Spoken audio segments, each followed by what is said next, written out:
documentary about the U.S. Forest Service for the centennial of the Forest Service.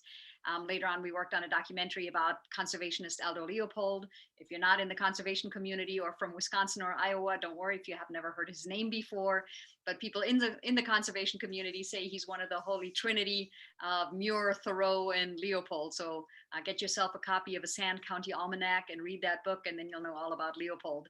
And then, of course, it turned out at one of our screenings of Green Fire, the Leopold documentary, we discovered there were several of us who were returned Peace Corps volunteers. And we wondered whether there was a documentary about the Peace Corps. And the further we looked into it, the more we realized there wasn't. And then somebody faithfully said, well, that ought to be easy. Alana, why don't you go ahead and do that documentary? And well, here we are. Thank you, Alana. And I forgot to let everyone know that I'll be recording tonight's session. I just hit record partway through Alana's introduction. So apologies to those watching this recording. Hi, I'm Susan Stein. I'll just repeat this real quick for those viewing later. I'm Vice President of Friends of the Dominican Republic. We're very excited to have you all here tonight. I'm going to put in the chat some links for Friends of the Dominican Republic resources. And we'll go on to our next panelist. We have Jennifer McGowan, who's the current Peace Corps DR Director. Jennifer? Yeah. So nice to be here tonight. Thank you, Susan. I was congratulating Alana earlier, really enjoyed the film. Congratulations, Alana, excellent film. And it's really nice to be here with everybody. I served in the Dominican Republic from 1993 to 1996 and have been in different capacities with the agency for quite a long time now. I have the absolute pleasure of serving as country director here in the same country that I served. Nice to be here with you all. Thank you, Jennifer. And now I'd like to invite Jennifer's colleague, Alejandra Saldaña, who is the Peace Corps Community Economic Development Program Manager. Alejandra? Hello, everyone. Nice to meet you, everyone here. And this is a pleasure for me to be here. And I joined Peace Corps in 2013. Now I am the program manager for the community and economic development sector, as Susan said. So it is a pleasure for me to be here. Thank you for inviting me. Thanks, Alejandra. And last but not least, we have our one and only male panelist, Randolph Adams, who is also a talking head in the film. Randy, would you like to introduce yourself? Hello all, I'm Randy Adams. I was a Peace Corps volunteer, as I like to say to young people, a little after Columbus arrived, from 1966 to 1969. I worked with the Office of Community Development in a small little community called El Guanal in La Línea Noroeste. It was about 8 kilometers from Santiago Rodriguez.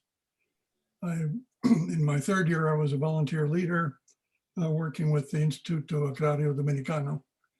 And we brought in 15 volunteers and convinced the Instituto to hire 15 Dominican extensionists.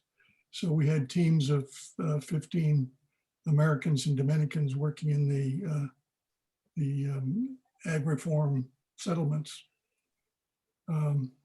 Subsequent to my Peace Corps service, I spent 20 years with the Peace Corps that spread over 6 different decades. And it got me to 42 Peace Corps countries talking with staff and volunteers about what Peace Corps is. And when people ask me what Peace Corps is, I'd say it depends on where you were, when you were there, and what you were doing. There's 240,000 stories. Thanks, Randy. And I think this film definitely shows that over the decades, Peace Corps changed substantially, and even what country you were in or what province you were in, your experience was quite different. So that's a great launching point for our discussion tonight. We're going to have 3 topics that we'll cover tonight, and then we'll go into a question and answer section at the end. So feel free, if you're thinking of a question and you don't want to forget it, put it in the chat and we'll get to it at the end. We're really excited to hear the questions you all have as well. So first, I'd like to talk about, lessons learned from Peace Corps history, what might have surprised you or what you thought of, what came to mind when you were watching this film, or in Alana's case, producing and directing this film, making it happen. So what part of Peace Corps history surprised you that you might have learned about for the first time with this film? Well, I think as Peace Corps volunteers, we all have an incredibly close and intimate view on the Peace Corps from our personal experience. And so I felt like I was very familiar with the Peace Corps in Mali from 92 to 94, even more specific in my region, not even that much in the northern region. And I knew very little about the rest of the Peace Corps. We had a 2-pager of some history bullet points, which I promptly forgot after I read them. And so I really didn't know that much. And so when we launched down the path of creating this documentary, I realized that that was true for a lot of volunteers, that we all have this very close connection and we all have these very strong opinions of what Peace Corps is and does. And like Randy says, it's usually through our very limited window. And so it was important to us to create this baseline history so we all have some kind of context and that the American public remembers that there is a Peace Corps in the first place. But everybody knows that the beginning was a big bang. You know, it was this flashy thing, John F. Kennedy, Sergeant Shriver, there was lots of glamour and very exciting. And then I didn't know anything beyond that really.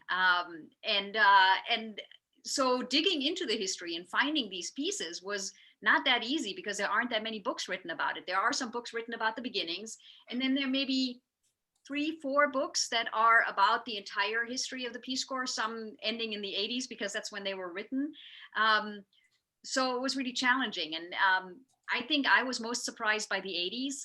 I found it impressive to find this heroine, Lorette Miller Rupe, to be at this turning point for the agency. The agency might have gone under. Nobody would have really noticed it because the public was forgetting about the Peace Corps. And here comes this powerhouse of a woman and just fights like a lioness for the agency. And so that was really exciting and thrilling to work on that video footage and work with the Rupe family and get archival materials and sit in their living rooms and take pictures of their pictures and whatnot.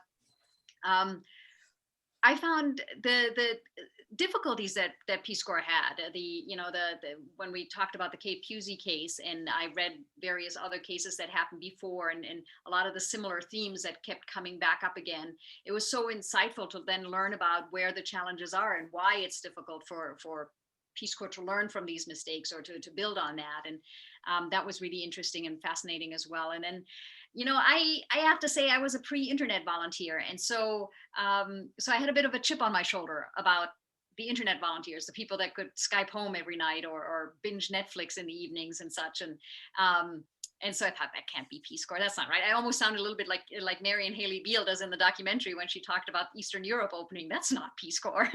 And so when we launched down the path of creating this documentary and we started interviewing all the contemporary volunteers, I entered it with, well, how do you really immerse yourself in the culture?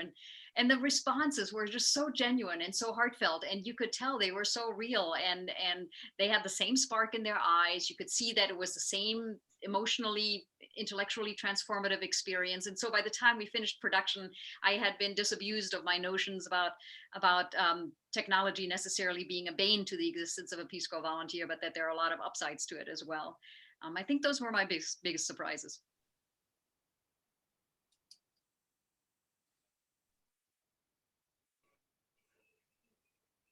Thank you, Alana. Did anyone else have a surprise or something they didn't know about that they'd like to share? This is John Miller. Can you hear me? Hello? Hi, John.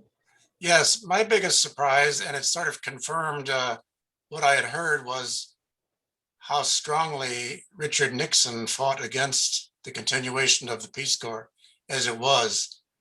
And that was good to find out that there actually had been an effort during his administration to diminish the impact of the Peace Corps by shifting it into action.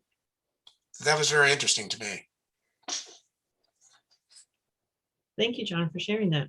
There's a little bit of an interesting story to that too, because Joe Blatchford, who was director of the Peace Corps at the time, swore to the end of his life that Nixon loved the Peace Corps and was supportive of the Peace Corps and that he never tried to kill the Peace Corps.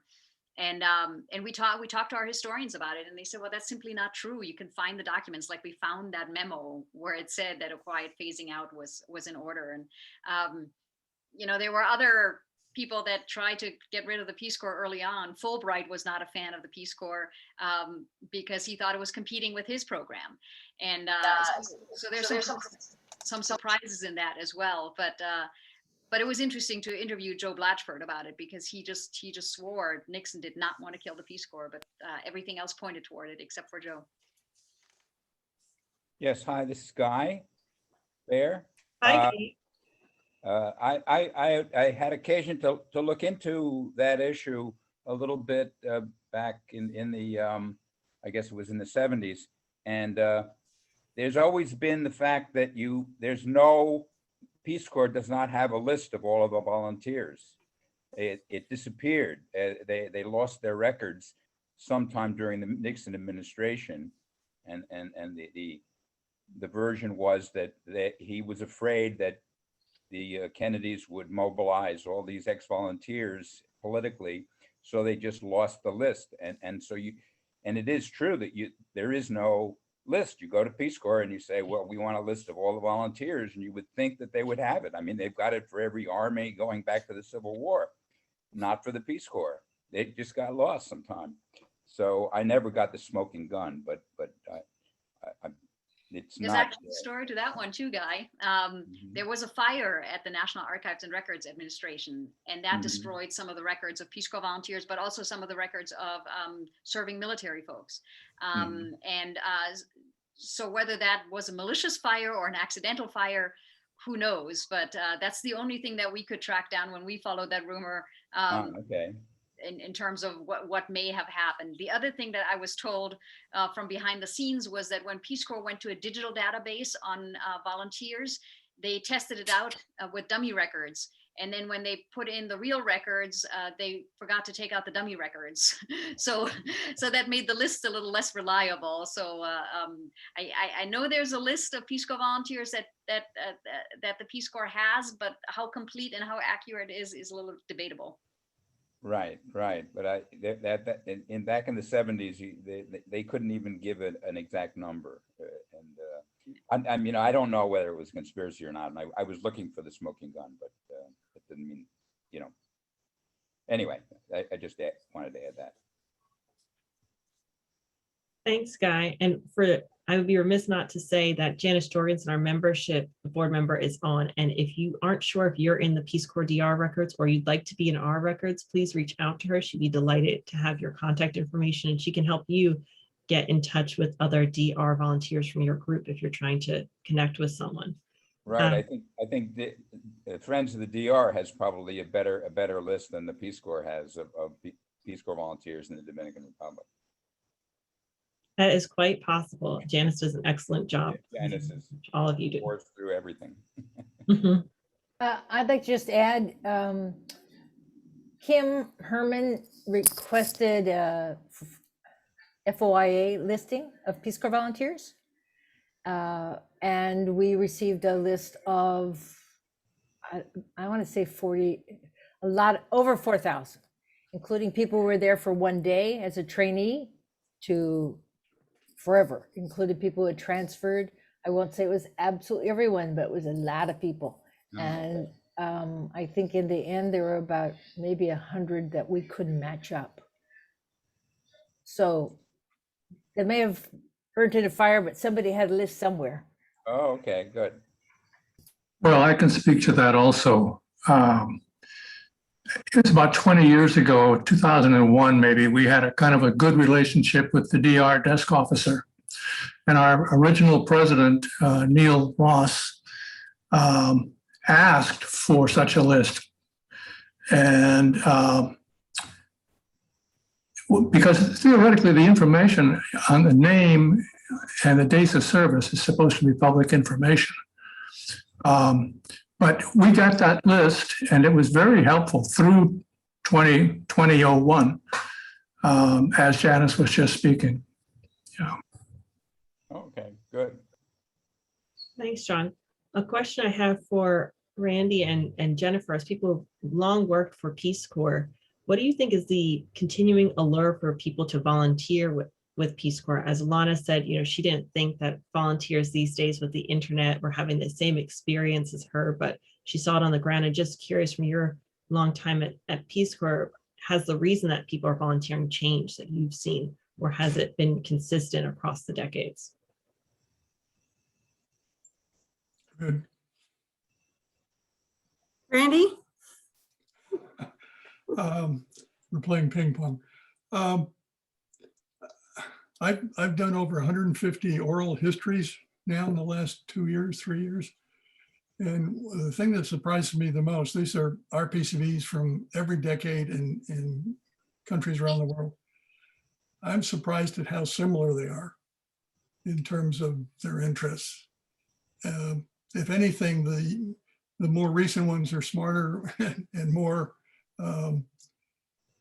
knowledgeable about internationalism and development. But I haven't found that much of a difference. And there's a lot of reasons. One is you don't know what to do, which is common among many volunteers across the decades. They want some access in the future. They're building their resume toward the future, especially if you're interested in the Foreign Service. They're interested in international perspectives on their own professions. So it varies, but it doesn't, I haven't seen it that different. And I think I would agree. I think nowadays people are much more boisterous and identify that as a career path, and Peace Corps frequently fits into our volunteers in their career. I mean, it's a decision frequently to do that. Where in the past, I think people frequently, I myself as well, just kind of stumbled across it and thought, well, this would be something really interesting and cool to do, and realized that it could lead to a very fascinating career. But now it's much more strategic, I think. And I think when you get down to it, a lot of it just has to do with values, the values that people bring to it. Superficially, they may have different reasons why, but when you get down to it, the people have very similar values for serving. I think the bigger change actually took place within the Peace Corps organization. It used to be a much looser organization. I was with the well drillers group in the Dominican Republic from 1962 through 64. And when our program collapsed because we were putting Dominican well drillers out of business, we all shifted to something else: hog raising, windmill repair, English classes, baseball teams. And I think that's the key thing, is you bring in people who are innovative, something different, when something doesn't go according to what the program has set up for you in the first place.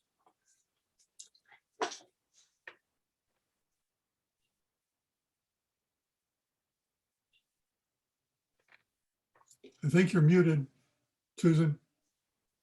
Thank you. I'm used to seeing the little red dot in my corner. Thanks, John, for that comment. And that brings me to another question I had, was that Peace Corps changes over the years, the programs change. And are there programs that existed in the past that you wish, or that happened in the future, that you wish you could have had when you were a volunteer in country? I know that, and Jennifer won't like this comment, but I know a lot of volunteers in my group wished we could have had motorcycles like they had in the 80s. And we were all very jealous that that's no longer an option for safe health and safety reasons for volunteers. We had trucks in the 60s. I crashed my motorcycle.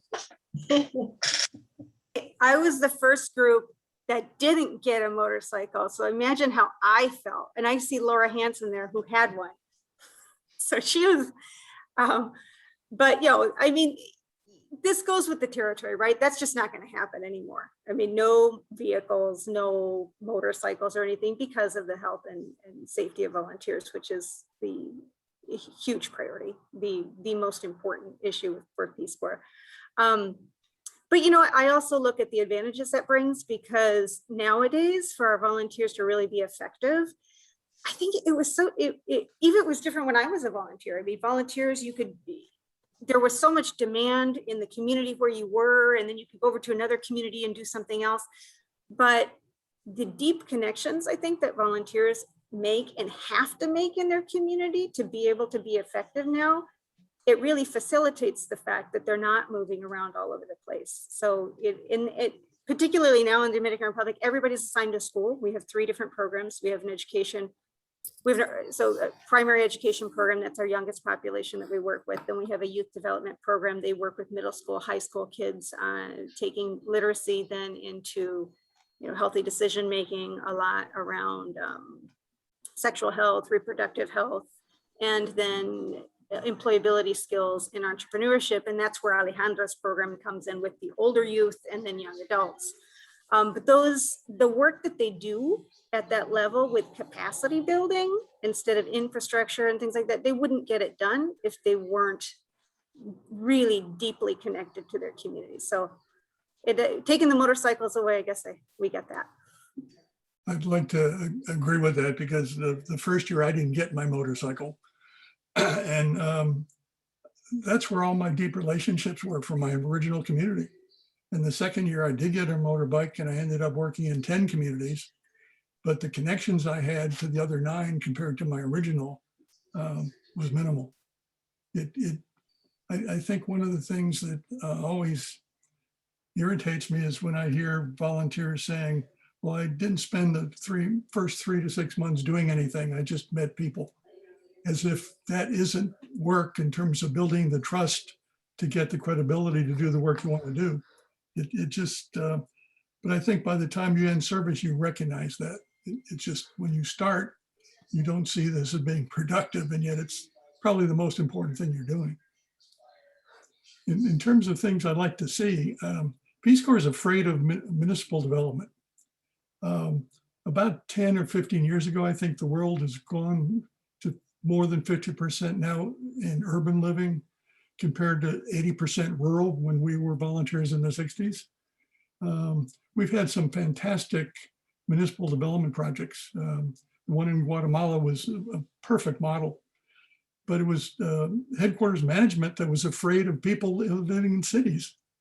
And yet the volunteers in cities felt safer than volunteers in rural areas, because they felt that if something happened, someone would know about it sooner than if you were in an isolated rural area. It's not the volunteers that don't want to work in municipal areas, it's the fear of headquarters. But I think, the world's changed so much that it really should start seriously looking back at getting involved in municipal development.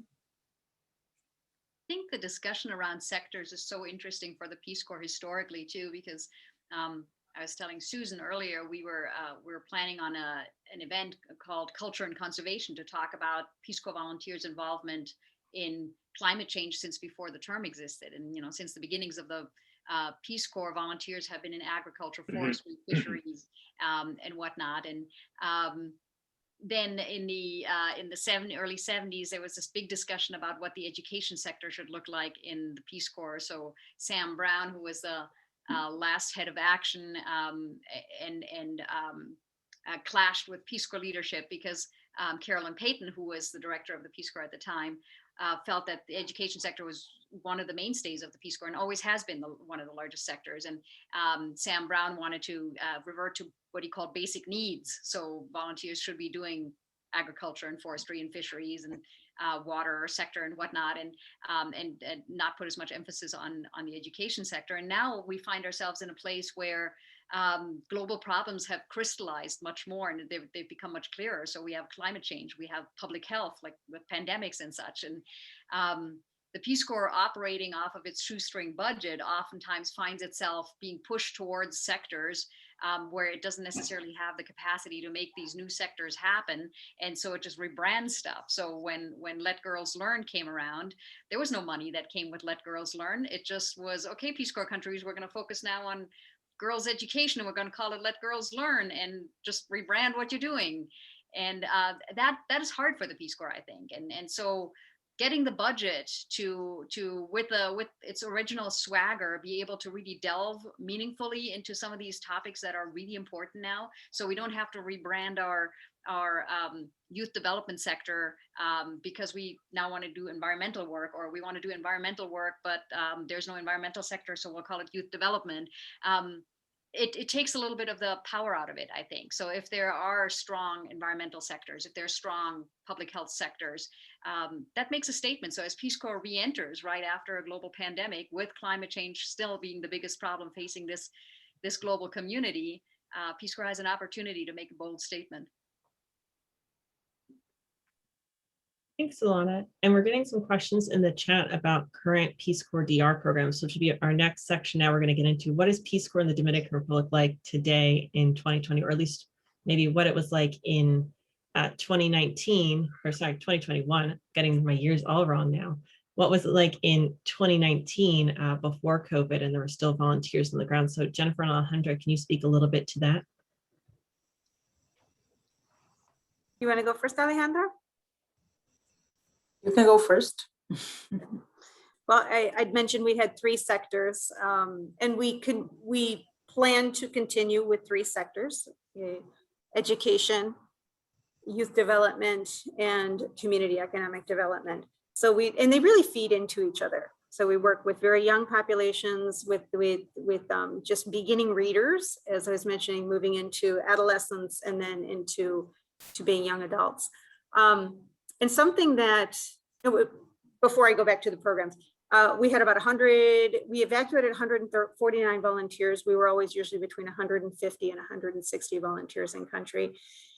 Our strategy at that time, which will continue to be our strategy, was placing 75% of our volunteers in 17 different provinces in the country, most of them towards the Haitian border, and all of them being provinces that were the quote unquote poorest on the poverty index for the Dominican Republic, and with the lowest end of HDI, if we break that down to provincial levels. So very much, trying to put our volunteers in the communities that had most need. That's really what we tried to do. Going back to something that Alana was saying, I mean, regarding programming, for example, I can take environment here. I don't think anybody would debate that the environment is a very important issue here. Guy, I know that you would certainly agree with me. Right. I think one of a huge challenge that we find, though, is making sure that we have good partners. And our volunteers can't be effective and they can't do a good job if they don't have good partners. And everybody knows what that's like, whether we're talking about a local counterpart, but even at the higher level, at the ministry levels. And we are completely aligned with the ministries right now. And so that, I guess that would be, a really great challenge. Right now, we have so much demand for volunteers working in schools. We couldn't keep up with the demand. I mean, I think it was one of our counterparts that, can you please send us 500 volunteers, next month? So it's nice. It's nice to be loved. I think all of us would welcome any other type of project that was aligned with the ministry, as long as we had those proper counterparts, so that could serve as good partners in the communities for the volunteers. Jennifer, there's another question in the box from Aiden. Aiden, you want to unmute yourself and ask your question? Oh, hey. Hey, Aiden. Good to see everybody. Yeah, so I was a volunteer from 2010 to 2012, and that was during the switch from ICT, so from tech and working with the CTCs to the focus on adult literacy. And I'm just sort of curious on, hearing about the changing of sectors and focuses, sort of what's come out of that or how that has evolved since then. So Aiden, thanks for the question. Nice to see you. It's actually not adult literacy, it's child literacy. And it came from volunteers like you, who we were working in the tech sector, and they said, well, this is really great, but a lot of our kids can't even read the materials that they're given from the ministry to work with the computers. And so we did a shift really to we found actually a lot of our IT education volunteers were naturally working just to teach people how to read. And so it really became, when the agency went through what was called Focus In, Train Up, some people may remember that, where they really did that was with Aaron Williams, former Peace Corps worldwide director and also volunteer from the Dominican Republic, who came in and did an agency-wide assessment and said, look, we mostly receive generalists. We need to put our resources where people can do a good job. And so really that, Aiden, was one of the analyses that we had here, and we moved to childhood literacy. I think Alejandra, would you like to speak about the community economic development sector? Yeah, absolutely. Thanks, Jennifer. And I think Dan Gold asked a question, right, about the schools.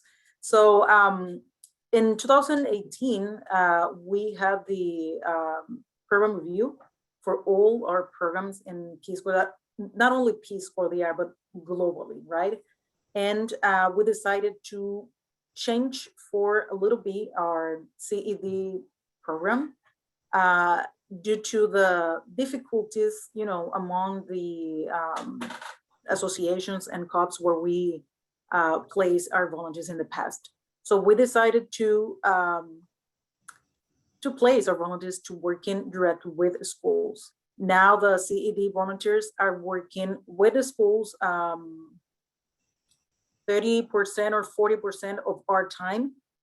They are co-facilitating financial literacy, entrepreneurship through our biggest initiative that we have, which is Construye tus Sueños, Build Dreams, and also youth employability. So apart from the school, our volunteers are working in the community with young adults, as Jennifer mentioned earlier, working with them in personal money management or financial literacy as well, but also with community-based organizations as well. So I am so glad that we had that change, you know, to offer more opportunities for our volunteers and also to impact more people in their communities through this school component. This is one of the changes that we had made. And yes, we are formally, you know, placing our volunteers from our 3 programs in schools. We have an MOU, Memorandum of Understanding, with the Ministry of Education as well. And for CED, we also have a Memorandum of Understanding with the Ministry of Industry and Commerce. If you can add a little bit more, Jennifer, feel free to do it. And there's another question from Marty Adler, who is a volunteer from 66 to 69. Marty, you want to unmute yourself and ask your question? As well, we're talking about programs. His question relates to programs that he was involved in. Yeah, I was involved in urban community development in the capital, in Los Guandolitos, Domingo Savio. And in fact, the work was creating community organizations, enabling people to work with each other. These are mostly campesinos who come into this urban environment. There was no confianza of any kind. And it was a very rewarding kind of job. And I ended up with a motorcycle, which enabled me to go to San Cristobal and do similar work. And I think there was some value to it. I mean, maybe it was teaching something like a little democracy, a little group dynamics, but it enabled people at the bottom to get together and have a voice in what was happening. I did not have counterpart people. It was very difficult. And the message at the beginning was to spend those first 3 months, as Randy said, I mean, felt needs. We were supposed to go around and determine what the felt needs were. And that was just, you know, talk and learn Spanish. But I confess my heart still has a strong connection to that kind of work, even though I was sent there supposedly to run a judo center, which was a figment in somebody's imagination. But it turned out to be a wonderful experience. And I was able to form some kind of group in San Domingo and another one in San Cristobal. San Cristobal one actually developed a factory and a couple of other things, built a school. So forming groups where there is no group teaching democracy, teaching people how to work together and have their voice heard. Seems to me like there's some value there. Thank you.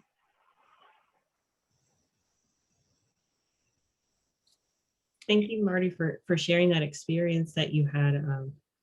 I think we all have great formative experience, and not having partners can be such a challenge. It can make or break your Peace Corps experience. And so I think, Jennifer, it sounds like the intention now is to make sure all volunteers have great partners, and starting them at the school is a foundational place to get those great relationships. I was an education volunteer. I loved all the Dominican teachers I worked with. So I'm excited all those volunteers get to have great partners now. Yeah, I noticed Randy had a comment to make about that. I wanted to hear what Randy said. Just somewhat reinforcing what Marty said in terms of, I was interviewing a mayor in Guatemala in a municipal development program, and he asked if they could have a volunteer to work on a selection committee for international NGOs that wanted to come into the municipality. And I asked him, well, why do you want a Peace Corps volunteer? He says, well, CARE's got some great programs. Save the Children has some great programs. But we have a strategic plan. We know what we want to do. And what they're offering is not necessarily what we want. The difference is you guys come here and say, what is it that you're doing and how can we help you do it better? It's that basic grassroots support system that makes Peace Corps so unique compared to what's imposed by a lot of other development agencies.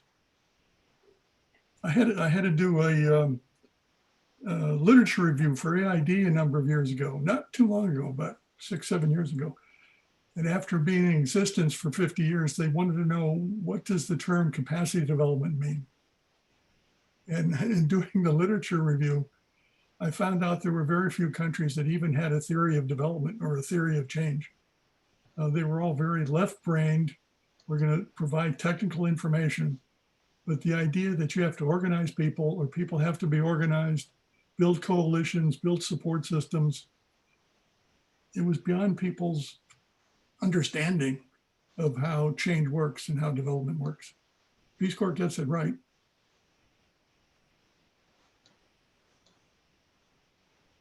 Thank you. I see we have a question in the chat for our Peace Corps DR folks about when volunteers are going to come back. Do you have any ETA, any idea, or we understand if it's still not finalized at this time and you can't share any details? I mean, if we knew, we would. I think it's like the rest of the world. One thing, one day you think everything's going really well, and then you get a spike. The one thing I can say is that there's a lot of hope here, and the country, relative to many other countries in the region, is doing well on their vaccination program. They have approximately 8% of the population fully vaccinated right now. There is a little bit of a spike in the cases right now. I think that's to be expected, but so we keep an eye on it on a regular basis, and we keep working towards the return, because there's just no question. I mean, Alejandra and I, right? They're coming back. And the rest of the 37 that are in the office. All the time. Well, thanks for sharing that. And that's leading into the final section before we get to fully, participant questions, which is looking to Peace Corps in the future and how this film helped you reflect on the future. And I think Alana brought up a hot topic nowadays, which is climate change and environment. So, we can give Jennifer a break. Alana, if you want to speak more to that and what you might have heard about where Peace Corps is going on this topic, or how the current administration's rumors about how it might be changing Peace Corps in the future. But yeah, I'd love to hear from you all what you think Peace Corps will be up to in the next few years. First of all, I have to give a shout out to Paul Notariani, who has a future Peace Corps volunteer there in his arms. And my eyes have just been glued to you. It's just been amazing to see your gentle nature in taking care of this incredible baby. So that I'm seeing the future of the Peace Corps there. And I have not heard a lot of rumors. What I have been involved in with is the discussions through the National Peace Corps Association, our alumni organization, around the things that that can and should change with the Peace Corps. And there's a lot of discussion around diversity, equity, and inclusion. There's a lot of discussion around what programming should be, how site development should be done. In producing the documentary, what seemed one of the challenges for the Peace Corps, and also one of its greatest strengths, was the incredible varying quality control from country to country, from era to era, from country director to country director, from volunteer to volunteer. So you, like Randy was saying, there are over 240,000 different stories, and you might find yourself in a country where site development isn't great, or leadership isn't great, or the volunteers aren't that motivated, morale is low, and you have a miserable experience, and it just doesn't go very well. And then you could be in a country, just the neighboring country, and everything is fantastic. So seeing what will happen going forward in terms of, you know, having that more uniform quality control, while at the same time still being able to maintain as much of that decentralized nature that made Peace Corps so strong at the beginning, and that allowed, we have that clip in the film where Paul Sack, former country director to Tanganyika, said, well, you got a letter in the mail from Peace Corps headquarters that he should tell these Peace Corps volunteers not to protest the Vietnam War. And he didn't really know what to do with the letter, so he stuck it into the drawer of his desk and didn't really think about it anymore. And that was the beautiful strength of the Peace Corps, that the countries had more freedom to operate on their own. I've heard a lot from country directors that now in the digital age, there's a lot more reporting and a lot of connection with headquarters, and a lot of demands coming from headquarters that then prevent the countries from focusing on the demands within the country. And so that would be interesting for me to see. And then of course, it would be really interesting to see how Peace Corps responds to COVID, and how Peace Corps responds to climate change. With COVID, I find it fascinating, you know, the Australian Volunteer Service, like the Peace Corps, pulled all its volunteers back.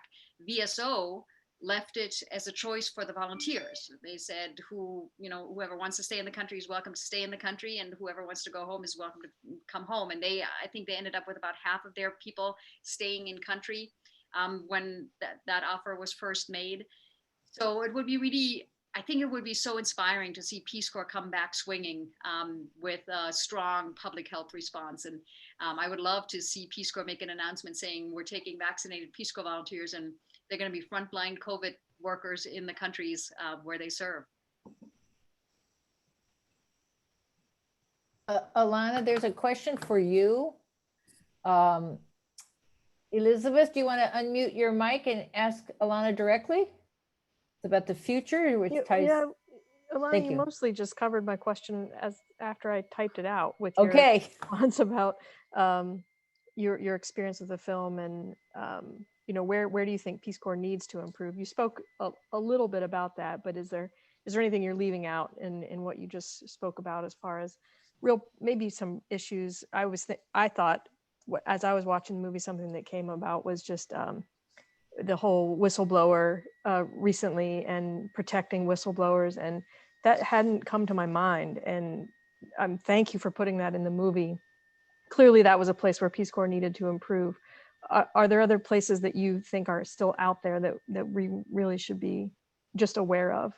Well, for me, it's heartbreaking to see the same issues come up over and over and over again for the Peace Corps. And, bad things happen. Volunteers get murdered, volunteers die, but how Peace Corps handles it is usually where Peace Corps ends up getting in trouble. I don't know whether that's part of the problem, might be part of the 5-year rule, because we just don't have that continuity and that institutional history that we should have as an agency. But that's where I would like to see some improvement, some kind of structural quality control around those matters. The discussions last summer around diversity, equity, and inclusion. I'm a white volunteer. My sister the Peace Corps volunteer who was adopted by the same family as I was, she was African American. She has passed away since, unfortunately, but we would have conversations, and she would talk about, you go down the streets and people say tubabu, which, in West Africa is the word for a white person. But when I walk down the street, they say tubabu farafin, which means black-skinned white person. And so was a whole nother layer of her experience. And I think of all BIPOC volunteers, that Peace Corps might not necessarily have as much experience with dealing with and really absorbing well and learning from and using well. And I think Peace Corps is, Carol Spahn, the current acting director, has said some beautiful words about her intention and her work towards helping Peace Corps get better at that. And I think Peace Corps really has the potential to do that. So that's another place where Peace Corps can improve. And I see it really wanting to make those strides. So that's encouraging to see. Thank you for that. And I'll just follow up with, do you think that there's anything better within that 5-year rule, maybe with Jennifer, as far as transitioning from a director to another director to another director? Is there anything that we can do to actually pass that information on and almost really put into effect institutional learning, if you will, that the organization does need to an extent? I mean, I like the new ideas and new people coming on, but there are some things that must be carried on. Well, if I can jump in there, I mean, most of the Peace Corps staff are not Americans. So for example, within our office right now, we're staff 37 and we have 3 direct hire positions. We do have some other Americans that work in the office. There are a few countries like the Dominican Republic. Panama is another one where you happen to have dual citizens, a lot of dual citizens. So we do have some American and some American Dominican staff as well. But technically we have 3 positions of the 37 positions.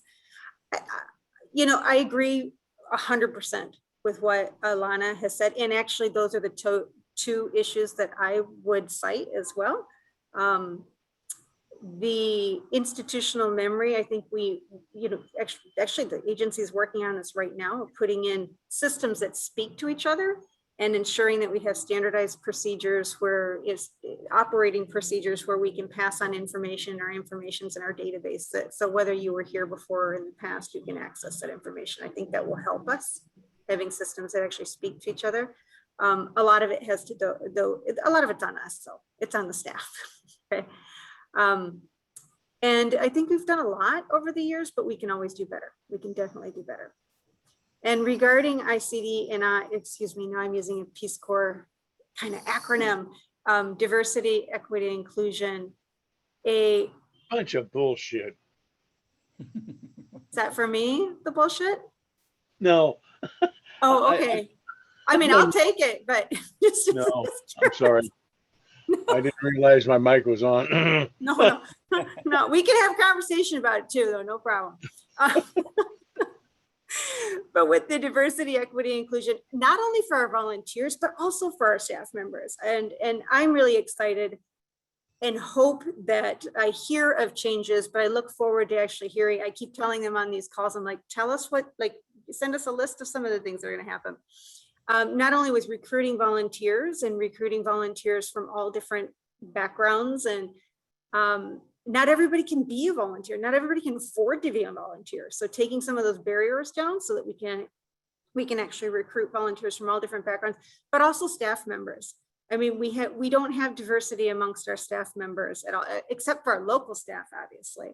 And I think that's also really important because the faces that our volunteers see on our American staff have to reflect the faces of America as well. And they need to be able to connect with our volunteers. And we just need to see it. So I think that's definitely another area that we can improve on. And I see them interested in that. I hope it happens. One of the things I'd like to see come back is it took me quite a while. As I said, I spent 20 years with the Peace Corps, spread over 6 different decades. So I really saw it evolve over time. And the 2 things struck me is it almost takes 5 years to understand what's going on in the sector. And the only people that do that are the host country staff. And what saved us from the 5-year rule are the host country. But we don't pay as much attention as I would like to see in terms of their own professional development. Back in the 90s, when I was the regional programming and training officer, I brought every APCD by sector to a conference in the United States on their specialty. Whether it was education, agriculture, health, they came to a conference. they shocked the conference attendees because they were finally listening to someone who was in the field in reality instead of in academia in theory. And there's a great saying, in theory, practice and theory are the same. In practice, they're not. And so there was a great interchange between the APCDs and the academics at these conferences who loved, not all of them, some of them were so into their theory they couldn't stand listening to something that contradicted them. But our APCDs got the benefit of seeing someone who valued what they were doing. And they got the benefit of at least listening to theory to see if anything was applicable. The other thing we did every year was bring the sectors together so the APCDs could talk to each other and learn from each other about what they were doing in their own countries across the region. And then finally, we created what we called the senior APCD. In every sector, the APCDs themselves elected who they wanted to be their senior APCD. They got half of as many volunteers as an APC would get, and the other half time, we supported them traveling to other countries to act as a consultant and support system for the APC structure. So I think, for me, the APCD is the real development specialist. The volunteers are the resources they're given to implement development. And it's burdening staff with so much administrative detail that they can't get out and do their job with volunteers, I think is what I see as the most frustrating. We also thought from the documentary perspective, obviously the host country nationals are the keepers of our institutional memory. And how wonderful would it be to be able to go to each country and just do a documentary about that country, and the history would be all the former staff that would be talking about it. They would remember, how did Peace Corps enter in the first place? When did it have to evacuate? When did it come back? What were the main programs? How was it different from director to director? And to get that all from the perspective of the country, rather than from this American perspective of, sometimes it feels a little bit like self-actualization.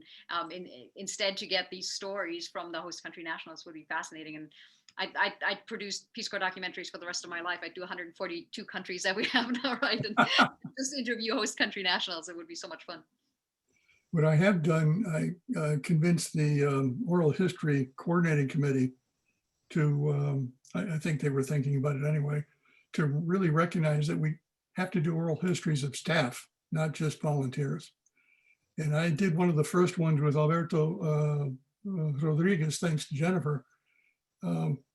He gave an outstanding interview of the 30 years he'd been a volunteer, and just watched the environment sector, how it changed and how it grew and responded to the needs of the Dominican Republic. I'm hoping to be able to do more field staff with that type of experience, because the things you can learn from them with that decades of perspective is incredible.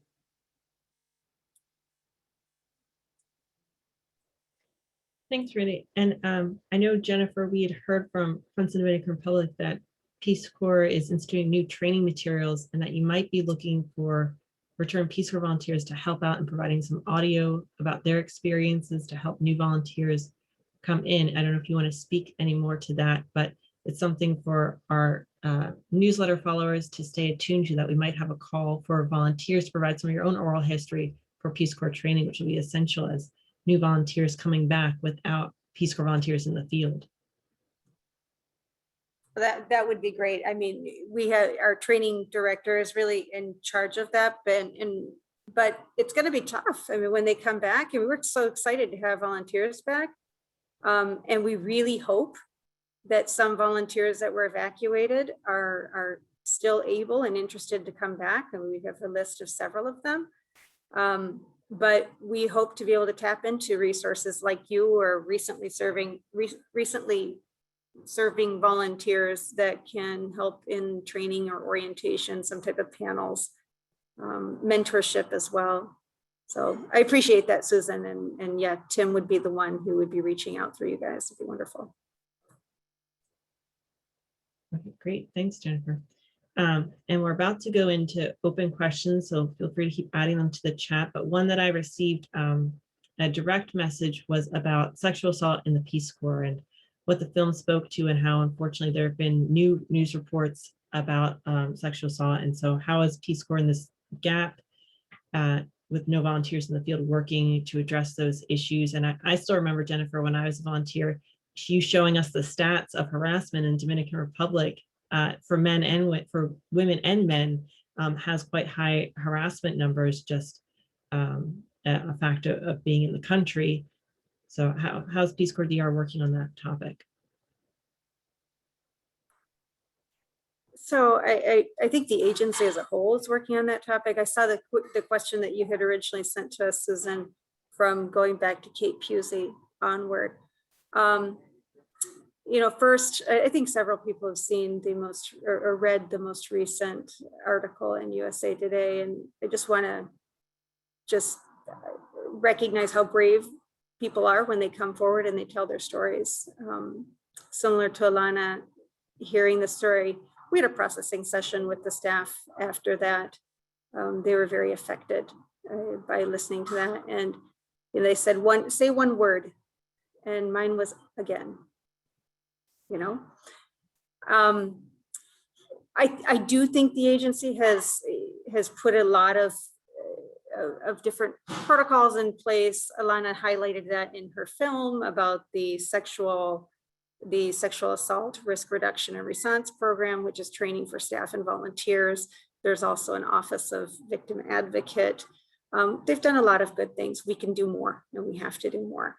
I think one of the things that they're working on, which is going to be helpful, I just mentioned it earlier for many different reasons, is with issues with confidentiality, which is necessary, which is extremely important. We need to have systems in place where we can at least have a heads up, okay, maybe I'm not giving you all the information, but so that we can go back to communities and we can understand what happened without understanding everything that happened, at least so that we can place when we're placing volunteers, is what I'm particularly talking about. So that's what I think the agency as a whole is working on right now.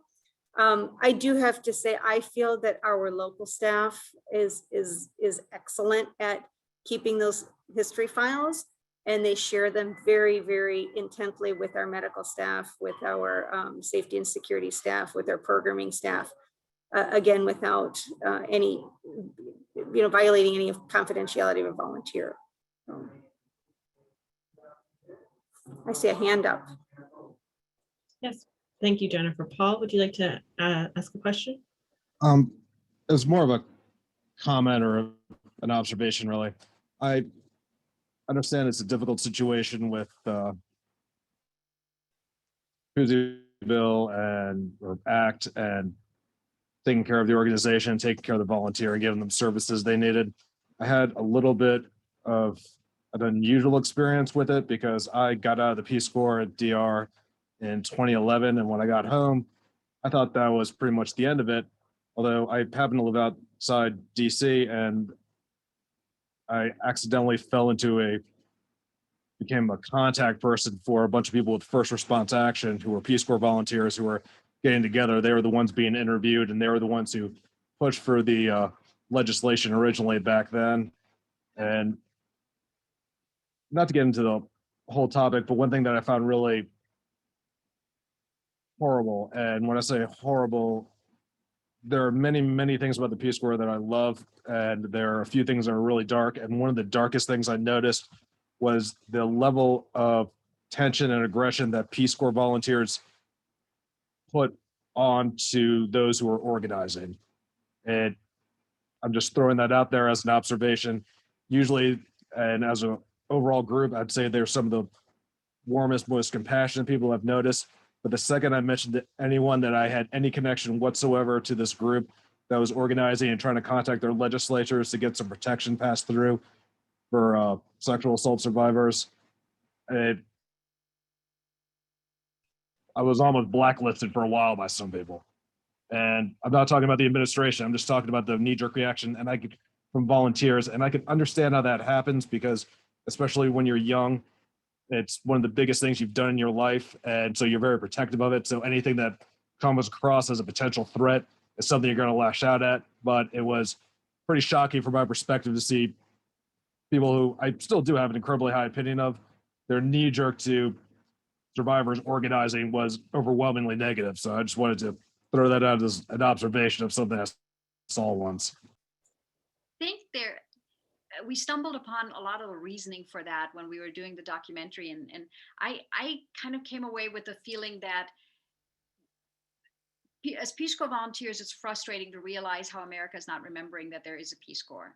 So when there is no context about the Peace Corps, and then the Peace Corps comes into the news with murder, with rape, with deaths, with its own neglect and poor structures.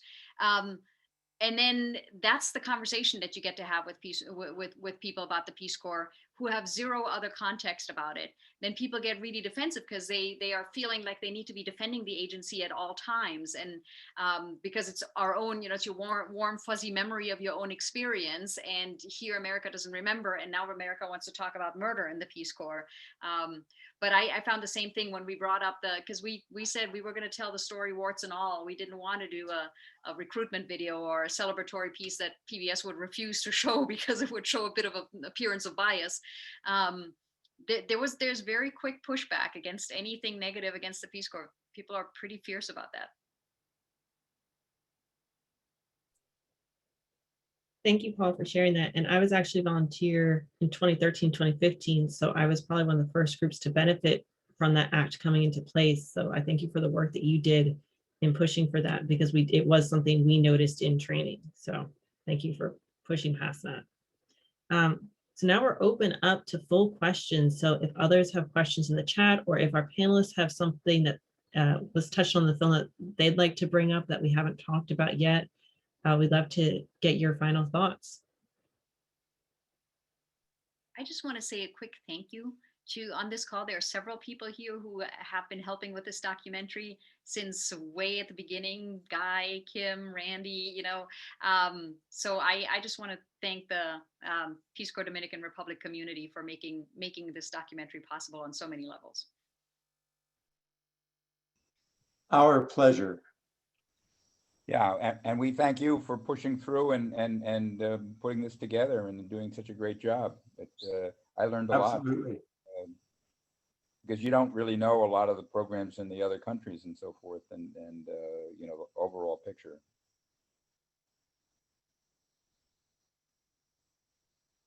I had a question. What do people see as the future of the Peace Corps? Not way into the future, but let's just say in the Biden-Harris administration. There's lots of unknowns. The Peace Corps has always been, in part, a reflection of, the American people and the American mood and our sense of place in the world and so forth. And that's obviously changed over the last 50 years. And what do you think, the country really wants from the Peace Corps, or wants the Peace Corps to be? And is that something that is going to happen politically in the near future? Just to jump in sort of in this strain, I think this is a great question. And really, what does the future look? From when I was a volunteer in 2010 to 12, one of the kind of amazing things that I got support on was from Art Flanagan and Jen McGowan. So we had sort of a focus on the needs of volunteers around diversity and support for LGBTQ volunteers. And I think that was relatively new, but it was a really amazing thing to see the level of support from Peace Corps headquarters that we got, and the amount of time and sort of focus and legitimacy that we were given, including doing support trainings for Peace Corps staff and medical officers for the needs of queer volunteers. And that actually grew into something larger that we worked with other Spanish-speaking countries to develop their support documents and trainings, and that became a pretty vibrant Facebook community. And from Carrie gonna butcher this name. It's been a few years. Hasta Redler, sort of develop that a little bit further.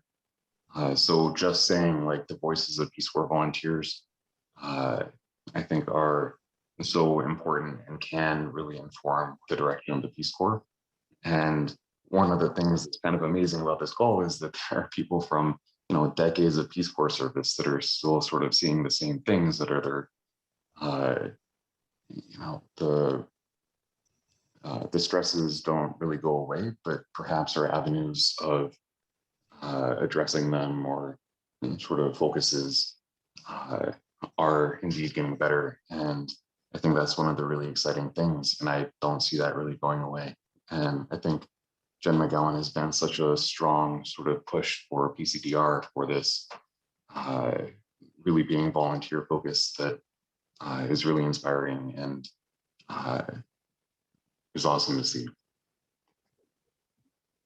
If I might comment on that, one of the things I'm doing right now is I'm on the board of the National Peace Corps Association, and they are in contact with the Biden-Harris administration and have been talking with them about the information that NPCA developed over there about 20 meetings, virtual meetings they did this past year about what RPCVs thought that should be the future of Peace Corps. And NPCA has produced a paper that has a whole bunch of recommendations for Peace Corps to work on in the future. And they've also been working with Congressman Garamendi, who is the only Peace Corps volunteer currently in Congress. And they've got a bill out that includes a lot of things in it that follow some of the information that came out of those virtual meetings with RPCVs about what should be improved in the Peace Corps. So there's a lot going on, and they have sent all those recommendations to the current acting director of Peace Corps so that the information is out there both in the public through NPCA, and important parts of it are in the Garamendi bill in Congress. And so the one thing that NPCA leadership hasn't been able to say right now is they've been able to say that they are in contact with the Biden-Harris administration, but they're not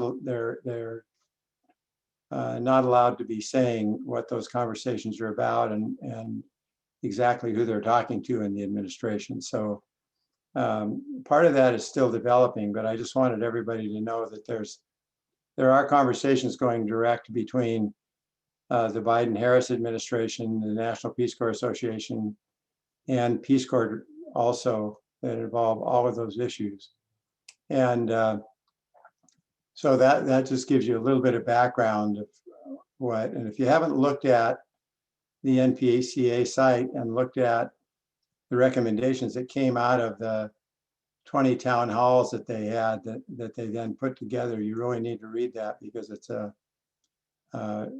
good piece of work. And that's where the whole a lot of the focus on diversity, equity, and inclusion came from, were those town halls that are in that paper. So just, if you didn't know, it's there. And how fitting, Kim, I'm going to add the NPCA website in the chat just now, and on their front page is a letter to the president. So they clearly have a mission for what they want the next administration to work on. I see Laura Hanson, you've had your hand raised for quite some time. Would you like to ask a question? It's more just a personal shout out to Jennifer and all the great work she's been doing for these 25 plus years. Jennifer and I were friends in the Peace Corps, and the last time I saw her in person was at her wedding. So a big virtual hug to you, Jennifer. She came. That's it. Thank you. Miss you, Jennifer. You too. If I could just say something on that conversation we're having, I definitely think that's a direction that we're going in. But I mean, kudos to all the work that they're doing on that. But also, when you think of what the United States and the world is going through right now and who our population of volunteers, how can we not? I mean, like, how can we, no one's going to want to work with us. And it's just really, really important work. And it's not because nobody would, it has to be done. So I think we will see a more inclusive Peace Corps. I hope we will. I think a lot of, it's not just coming from the agency and interest. It's, I mean, our local staff, oh my goodness, they're, as we say it in with a little, you know, Spanish accent, on fire. You know, they're on fire, honestly, with these topics, and they're researching and doing a lot of work themselves. They themselves have formed the, what we call EDI, which is the Equity, Diversity, and Inclusion Committee of Peace Corps Dominican Republic staff. And they're working on these things themselves and trying to make sure that when our volunteers come back, that everybody feels that they are wanted, that they are part of the agency, that they're part of our organization, we're working together. One thing about that, Jennifer, that I would do want to mention though, because I've had some conversations because I'm on the NPCA board, and you mentioned it, or somebody mentioned it a few minutes ago. You know, not every minority person can afford to come into Peace Corps. They can't afford to go get the health tests that they need to do to even apply. They can't afford to not go out and get a job and pay off their college education. And I think one of the things that Peace Corps needs to really focus on is, you know, they have recruiters out in all the big major colleges around the US, but they don't have recruiters in the community colleges, and they don't have recruiters where minorities and other people can learn about Peace Corps, and they're going to need more financial support, or they're going to have some of their student loans paid off and stuff before they can serve. And I think that's a topic that just has to be pushed a little bit more, because it's very difficult, depending on what your financial status is and your family status and everything, to go off for 2 years if you don't have that, you know, middle income support system within your family. So I think that's an issue. I'm on a few task forces that I was on the MPCA board, but one of the task forces I'm on is the impact study task force. We're putting together a survey for RPCVs to see what effect, if any, the Peace Corps had on you as individuals and on your work back in the United States, sort of looking at return on investment. And one of the things I have to say is, at least in the last 20 years, I have never felt more comfortable or getting a positive response from Peace Corps headquarters to NPCA activities, where we're actually talking to each other and collaborating and sharing information without a lawyer breathing over our neck, wondering whether or not this is legitimate. I remember working with Peace Corps in the 80s, and I loved General Counsel because they always seemed to say, what do you want to do? We'll help you do it legally. And in my last stint, I felt like it was called the Office of No. Before you knew what you were going to ask them, they would say, oh, you can't do that. But I've been very pleased with the Office of Third Goal and their research center, Office of, it's called OSAR, where we're collaborating, trying to support each other and not duplicate each other. So I think it's a new era of having the Alumni Association be recognized as a true support for the agency, and the agency supporting that. So it's a nice fresh breath air, nice breath of fresh air. It's getting late.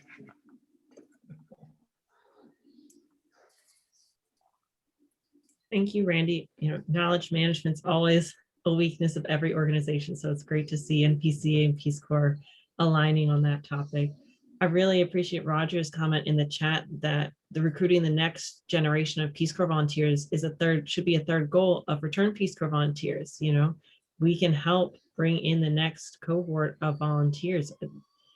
This will be probably an unparalleled time with the number of new, fresh faces entering the Peace Corps, and it's a chance to really change what those faces look like. So great idea, Roger. I think we'll have to talk about that at our next Friends of the DR board meeting. And we're also looking for another Friends of the DR board member. So if any of you, if this event has gotten you inspired and invigorated and you want to bring those ideas to our organization, we'd love to have you, and you can get in touch with Kim Herman, president, if you're interested in learning more about the position. Do we have any more questions or comments that people would like to share tonight? I'll share one about, I've interviewed about 30 volunteers of color, RPCVs, as part of the Oral History Project. And two aspects of it have been fascinating. One is some of the challenges they had faced as volunteers of color that I was totally unaware of. It was very eye-opening as to the issues they face, and not just among the countries where they're serving, but sometimes with staff and other volunteers. I also recommended to the agency that it would be worth their while if they would have a staff person assigned to going through these oral histories, because there's so much you can learn from people who have gone through these challenges, for one, in terms of informing staff of some of these issues. But the other is sort of following on what Kim was saying about recruitment. It was a small sample of only 30, but what I've discovered, among other things, was they seem to have come into the agency at a slightly older age. They were more in their mid to late 20s versus 22 right out of college. They had family obligations, financial constraints. They always had a commitment to wanting to come into Peace Corps, but it was just a delayed process. And being so, you're not going to find them at the universities. You have to find them in other venues, the churches or other cultural centers where you might find potential volunteers of color, and not just focus on university recruitment. And the other, Kim mentioned about some of the other challenges in terms of the costs of preparing.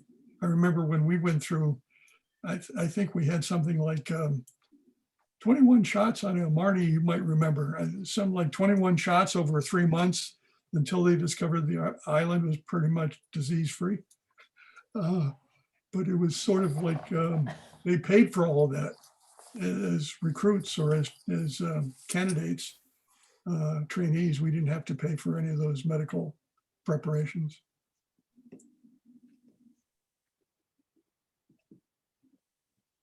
I have a quick comment about the documentary. Just looking forward for the documentary. I love that we as the RPCV community and as Peace Corps staff community are getting to watch the film, but we want to go beyond our community, beyond our Peace Corps echo chamber. And it's so important to get the Peace Corps out there to the general public. And that's where this community comes in, really. Who knows whom, and how can we connect to the various places that we can show this film?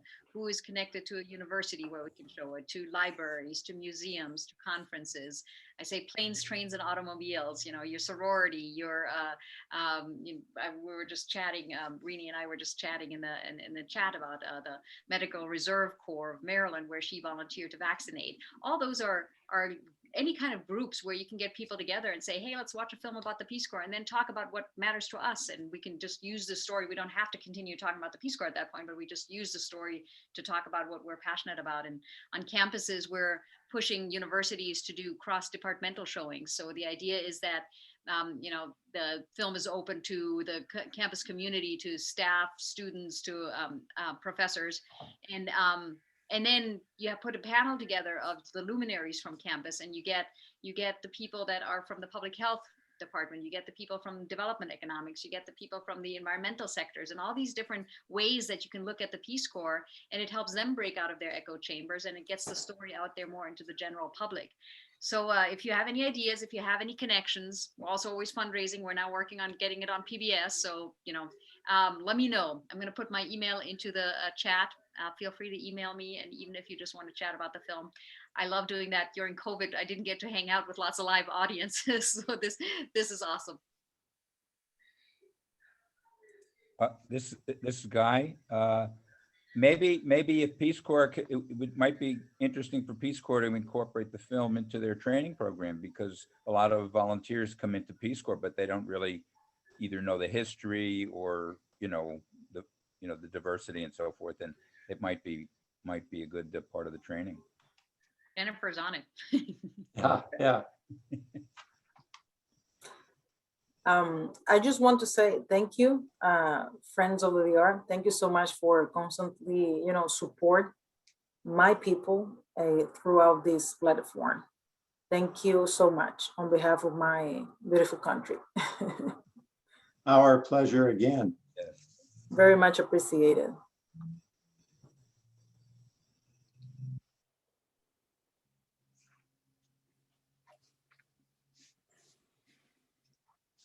Yes, thank you, Alejandra. We have a couple minutes left here. Any final last questions before we close for the night? I shared in the chat that we also had another discussion a few months ago with the NGOs that Friends of the Dominican Republic partners with that are in the Dominican Republic, still doing their great work despite COVID. And it was a great discussion to hear how are things on the ground. Everyone's still given kisses on the cheek with masks on, maybe a little bit of more air distance there, but working on hand washing stations and how these NGOs have adapted. So if you're looking for organizations in the DR to continue to support, check out that YouTube link, or you can go to our website and find out the partners that we're working with through our Community Challenge Fund and other efforts that Baehr, who is in the Dominican Republic, really helps us to vet these groups. And as more volunteers are partnering with schools, we've been doing a lot more work with different organizations as well in the Dominican Republic. So we'll keep partnering with volunteers when they return, but in the meantime, we're still staying active and making sure Dominicans get the support they need as we can. Kim Hermans, as president, would you like to add any final words to this evening's event? Well, I just want to say thank you for everybody for coming on. Thank you to Susan and the Growth and Professional Development Committee for putting this together. You've been doing a great job. Thank you to Alana and Randy Adams and some of the other people who took you to the Dominican Republic and introduced you to the country we all love, and that you put it in the movie. And as Susan said, FDR has been working with a group of 3 NGOs now, working on mostly COVID-related activities, like the installation of the hand washing stations and other activities. But you can see a report about what we've accomplished in last year. And there's also a history of FDR and what we've done over the first 20 years of FDR's history working with the DR. And we're not going to stop. And so thank you all for being here. Thank you for your continued concern and care for Peace Corps, RPCVs, and Dominicans, because it's changed all of our lives and we all know it. So thank you. Thank you, Kim. Thank you to all of our panelists again, Alana, Randy, Jennifer, Alejandra. Thank you so much for taking some time out of a weeknight to be here with us. And to all of our participants here as well for watching the film over the weekend and reminiscing with us and talking about Peace Corps' future. We hope we can see you again in other virtual events, and hopefully for a Peace Corps DR reunion in the Dominican Republic in maybe 2022. We're fingers crossed. That's when we have planned to do another in-country reunion. So stay tuned, and we'll hope to see you in country in a couple of years. Yep. Thank you, Susan. Thank you. And have a great night. Thanks. Bye-bye. Thank you, everybody. Bye-bye. Bye-bye. Great discussion. Cheers to everybody. Thanks. Night.